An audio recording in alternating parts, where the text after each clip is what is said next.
We've discovered a way in which you can help the community in which you live. It's happening in Sandwich, Massachusetts. The clock is ticking. Let's get talking about today's takeaway.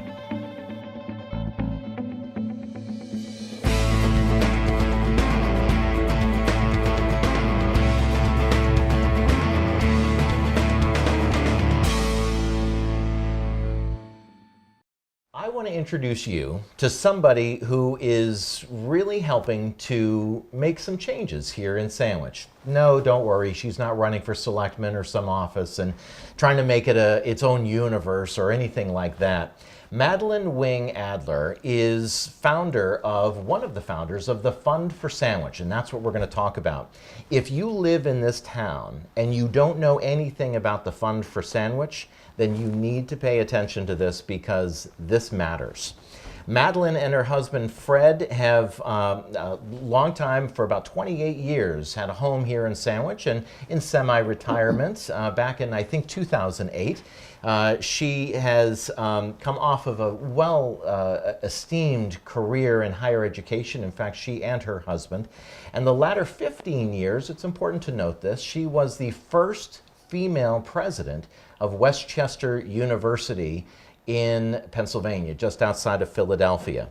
In fact, Madeline Wing Adler Theater opened in Westchester University campus. It was named in honor of my guest. Welcome to the program. It's nice to meet you and nice to talk to you. Great to be here. And I should also say that you are a wing. I am a wing. Which is a big deal. Here in Sandwich. Exactly. Madeline, I'm so happy that you're here because there's so much that we're going to talk about. And by the way, we are here at the Greenbrier Jam Kitchen, and we are using this as a backdrop, and we're going to explain it in a little bit in terms of why we're here. But I opened this program with your credentials because when we talk about the Fund for Sandwich, and people learn really what this is all about, it's important to know who is behind it and who some of the players are. So we're going to not just talk about your background, but others as well, because you are not alone in this effort. Not at all. Tell me a little bit about what the Fund for Sandwich is. The Fund for Sandwich is an affiliated fund with the Cape Cod Foundation. Now that's important because it means they're our 501c3 cover. They do the back of the house work for us. And so it leaves us as the Fund for Sandwich to do what we're committed to doing.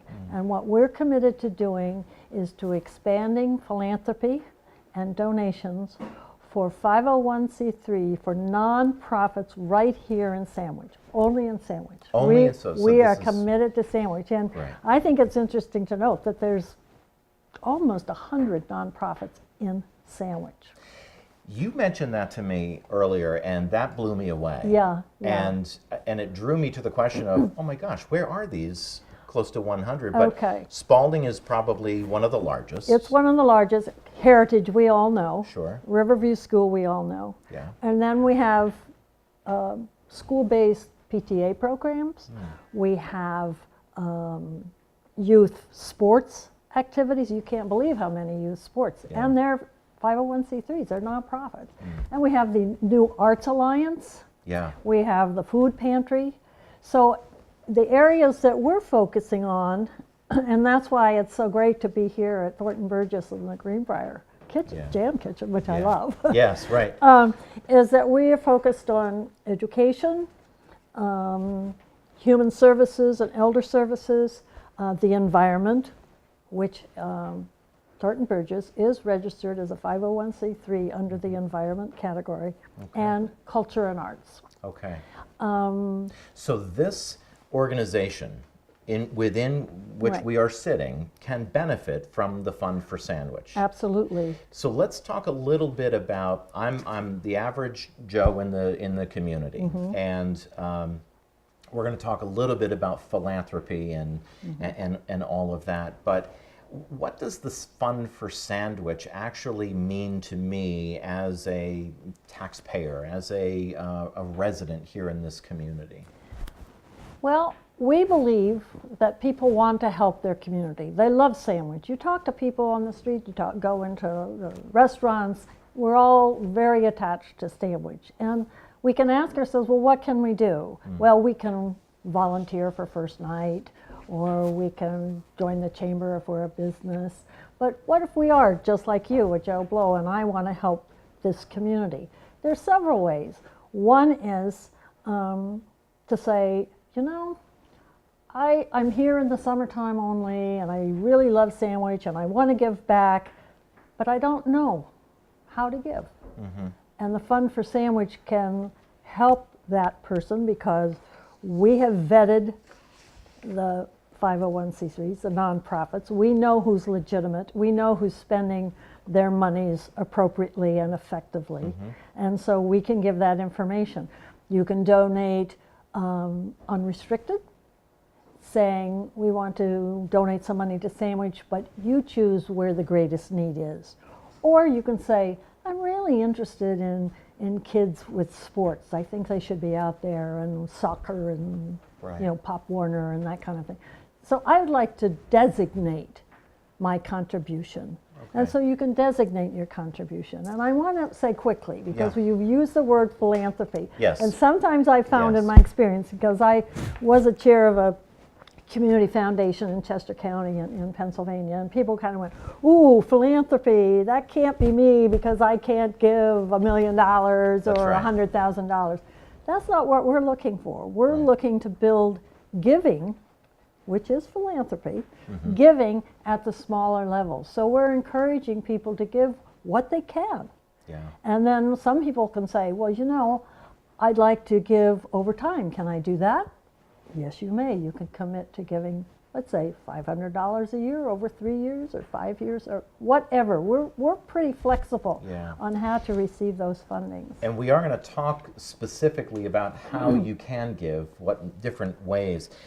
Madeline, let me, on your website and in your material, I was looking that the mission is to preserve, and this is, I've taken parts of this out, but just to make the point, to preserve what we love about Sandwich for the benefit of generations to come by promoting community, philanthropy, and responsive informed grant making, and will champion an easy, effective, and proven way for each of us to help build a sustainable, permanent endowment to support the needs of our community now and in perpetuity. Break that down in layman's talk, if you will. In what ways, with some specifics, that people can give in any different level to, or any different amount, to do just what that mission statement says? Our hope and our long-range goal is to develop an endowment that would support the greatest need across Sandwich.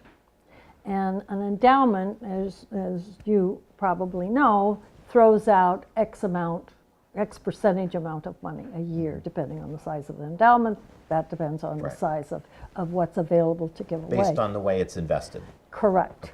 And that's another advantage of being with the Cape Cod Foundation, because they have invested very wisely. They have very high-powered people working for them, and they've had a 25-year history of very successfully investing the funds that come through to them. That's one way to build that endowment.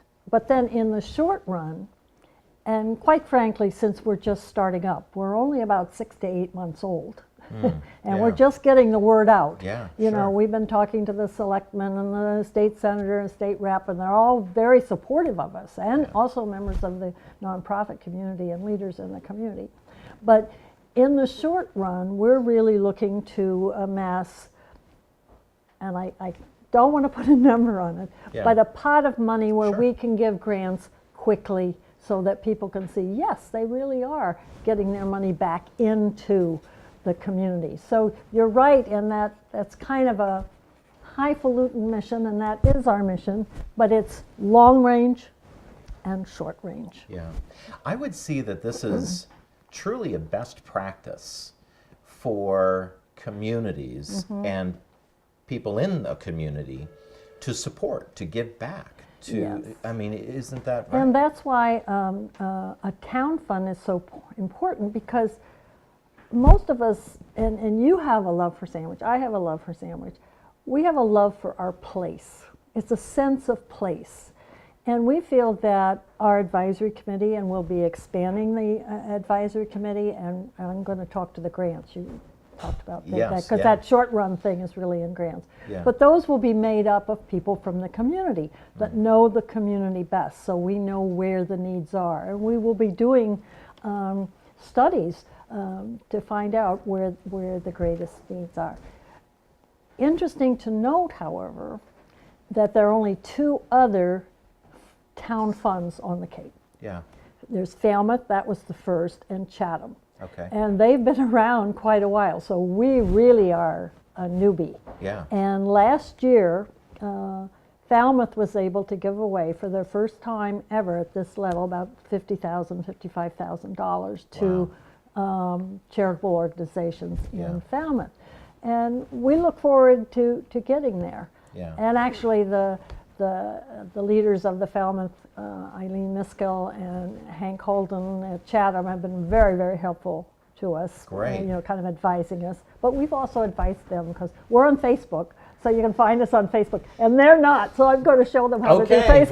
well, you just called them out. You got called out. That's great. Social media and philanthropy Yeah. and Oh marketing. my gosh. It's so let's look at this in terms of what your. I don't want to necessarily drill you down on a number goal, but you must, as a group, you must have some matrix of success. Is it a number of donors? Is it a number of grants that are given out? What is the metrics for you It to is say? all of the above. Okay.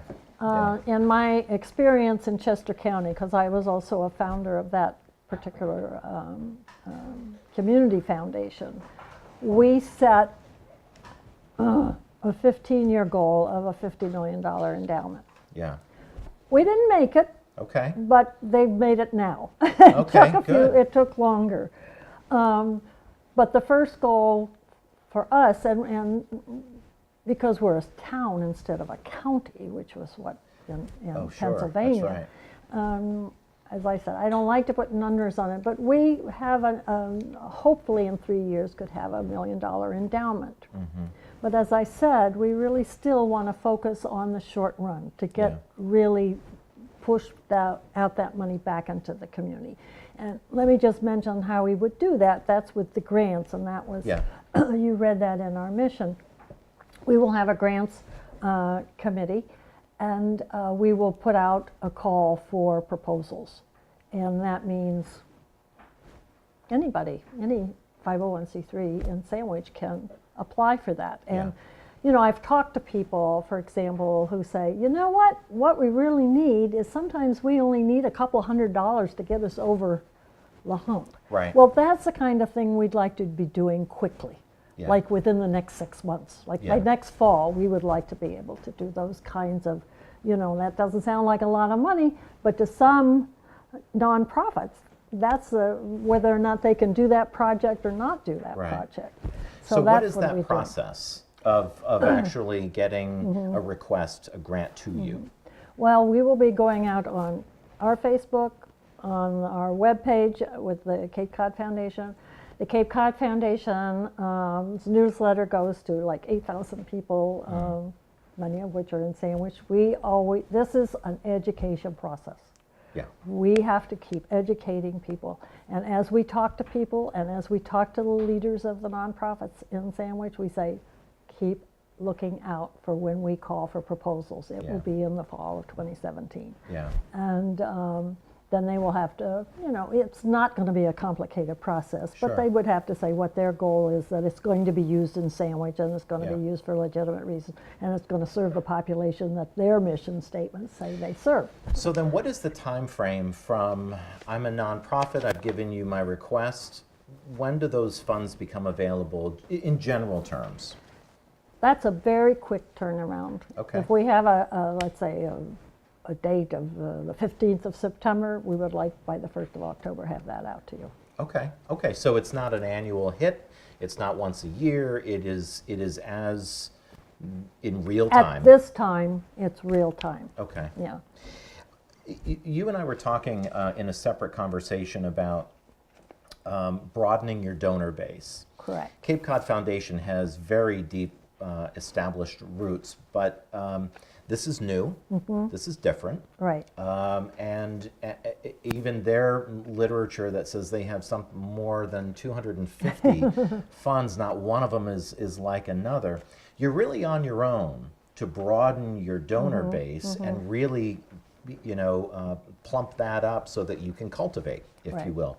What's your plan? How are you going to do that? Well, we are going to have events throughout the next months. That we are bringing people to explain who we are. We are out there talking, as I said, trying to educate at all times.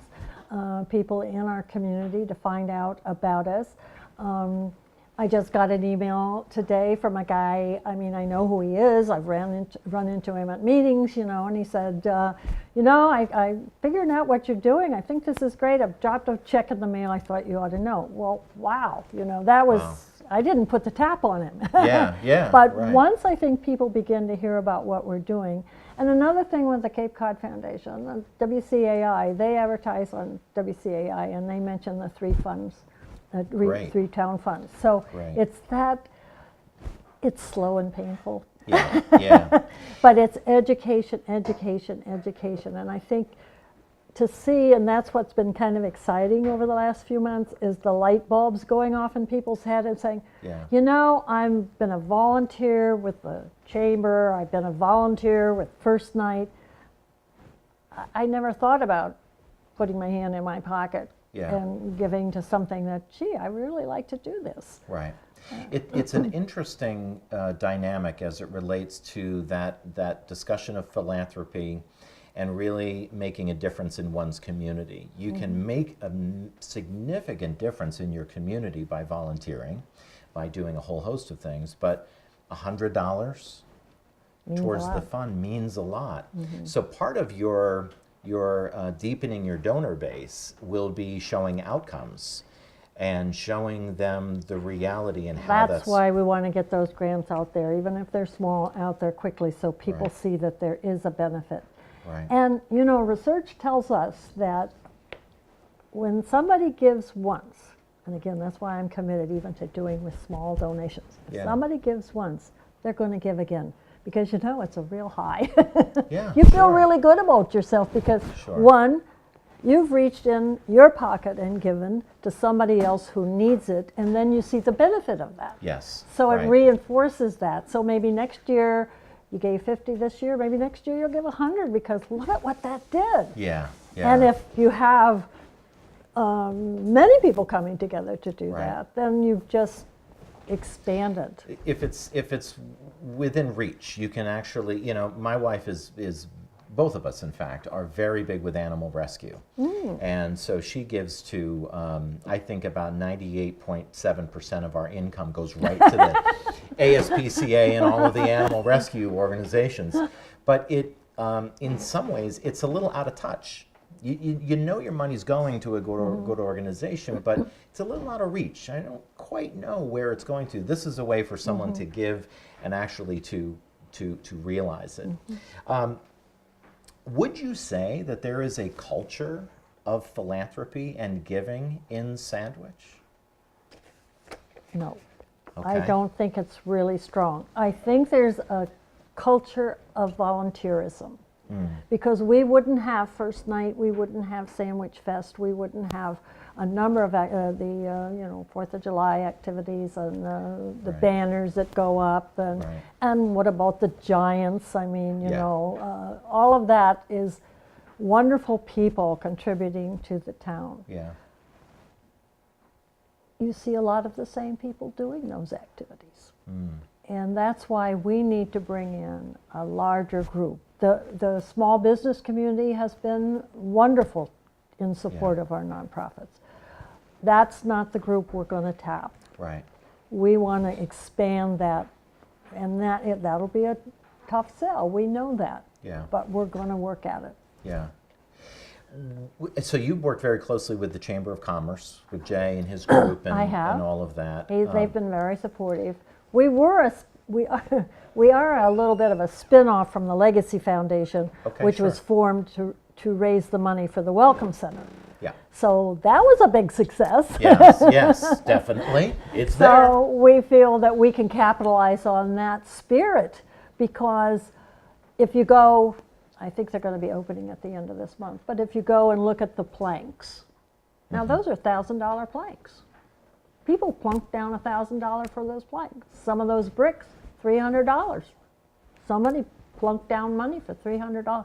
So Right. we're saying, Yeah. you see what happened with your money. Yeah. That beautiful new welcome center. Right. Now we're going to show you what your contributions will do for other parts of the community. Yeah. If I am running one of these 100 or so nonprofits here in Sandwich, and I'm the executive director of it, it is in my interest to help you succeed. Obviously the incentive is there for me to, because I can gain some funds from this through a grant, hopefully. But and I am not running a nonprofit. I'm completely talking in example here.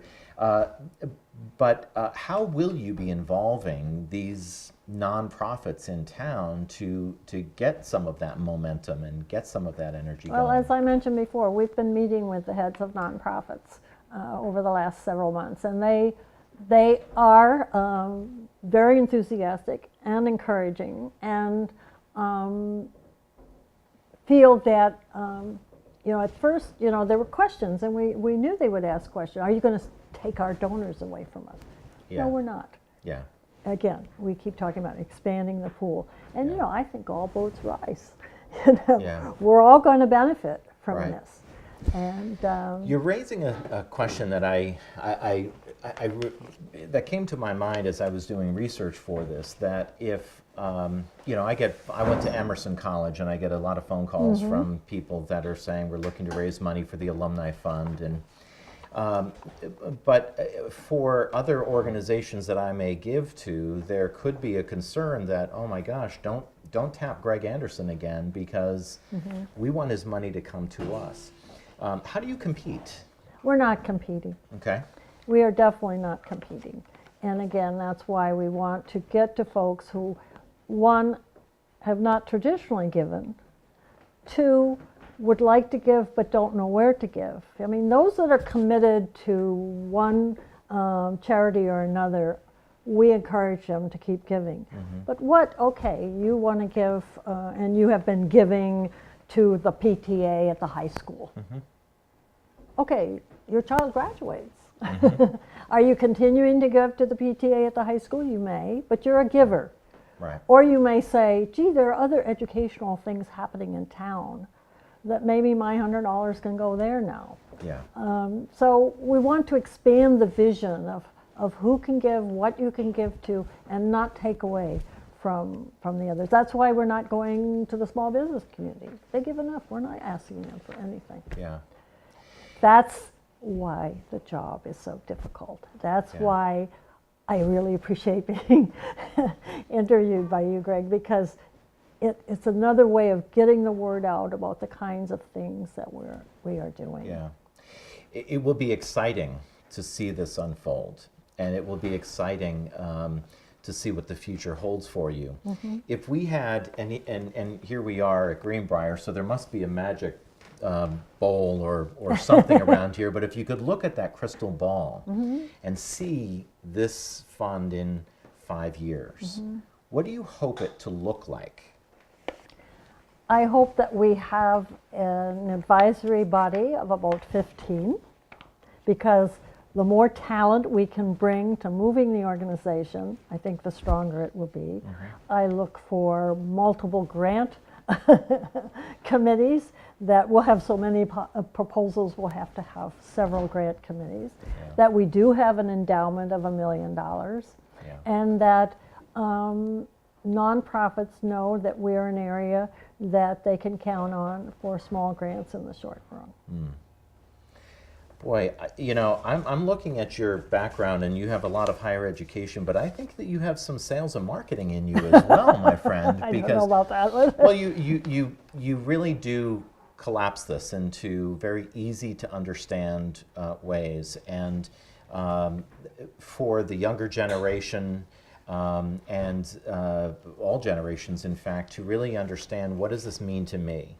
How can I contribute, and where is the tangible? You explain it very well. I want to give some context around Cape Cod Foundation Yeah. because they are really the foundation upon which you are building this. We couldn't do it without them, actually. Yeah, and I was looking at your brochure, and their website is terrific. Did I show you my brochure? Yeah, it's a very It's nice a beautiful brochure. one, and they did that for us. And they put that together for Yeah. you. The Cape Cod Foundation is a charitable community trust that's organized as a nonprofit to serve the needs of people on Cape Cod, linking community resources to community needs. As I said, they have about 250 funds that, and not one of them is like another. Even the three town funds, Are very Chatham, different. Falmouth, and Sandwich. These guys have been terrific to you. Give them a little bit of, give us a little bit of a context in terms of some of the things that the elbow grease that they've put into helping you guys get off the ground. Well, I mentioned we're kind of a spin-off from the Legacy Foundation, and there were three of us originally, and then one rotated off, and a third one came back on. Paul Houlihan and Tom Rockwell and I are now the three. And we knew we couldn't we had this dream. We knew we couldn't do it by ourselves. I had the experience of being with a chair of a community foundation, so I said, let's call up the president of the Cape Cod Foundation. Yeah. And she said, let's have lunch. The three of us go traipsing out to their headquarters off exit 6 or something. And we sit down, and she's very excited. The next thing I know, we have another meeting with some of her board members, the chair of her committee, and it was all, what can we do to help? That's great. And we had already drafted our policies for grants and incorporation, and accepted and they took us over as we're under their 501c3. Yeah. So that got us started and excited. And then they said, well, how about letterhead and envelopes and brochures? And Right. we're going, yeah. Yeah, sure. We'll take it on. And back and forth, and we had full input on saying how this should be done. And just some other things today, emails going back and forth that the president, Kristen O'Malley, said, I'll take care of that. Don't worry about that. Don't worry about that. That's I'll great. take care of that. And so, they've moved. So the address on the back of this, I should put it like this, Oh, is it's changed. And I'm thinking, oh my gosh. And she says, don't worry. Yeah. Since we moved, it's our responsibility to redo your brochures. So Oh, they're wow. going to redo all our brochures, That's our great. flyers. Plus, they're going to manage the money. They hold the money. They invest the money. And as I said, they've had 25 years of experience of success. Can they advise donors on any tax benefits and any of the Yes. technicalities? Because, of course, there are tax benefits to giving to it. Absolutely. And there are other ways, as you've mentioned, to give. You can give a lump sum. You can give a gift over time. You can do it in your will. You can, and they can advise you on all kinds of things like that. Well, these guys here, Tyke, Payson, and Rob, they have already committed $50,000 each. Whoa! Yeah, I know. I thought that was a little crazy, but they insisted. So Please, I don't want them painting on us right now. yeah, not here. Well, if you would like more information on the Fund for Sandwich, we're putting up on the screen here information for you to follow along. You can reach them at 508-790-3040. The new address is on your screen as well. You can also email them at info@capecodfoundation.org, and of course online, capecodfoundation.org, and then follow the link to Sandwich. It's off on the right-hand side, the town of Sandwich, and you can find ways to give as well. Madeline, it's such a Oh, nice thank pleasure you. to meet you, and Nice to be good luck here. with this foundation. And I'll keep you informed. yes, please do. And I want to thank the great folks here at Greenbrier Jam Absolutely. Kitchen and the whole organization that let us come in here and speak. And of course, Mitsue and behind us is busy working, and it smells great. Rob said earlier, if this could be smell-o-vision, it would be an even better program. So we thank the team here. Thank you for being part of this show, and we'll see you soon. Thank you. Excellent. Nice That was job. fun. Thank Nice you. job.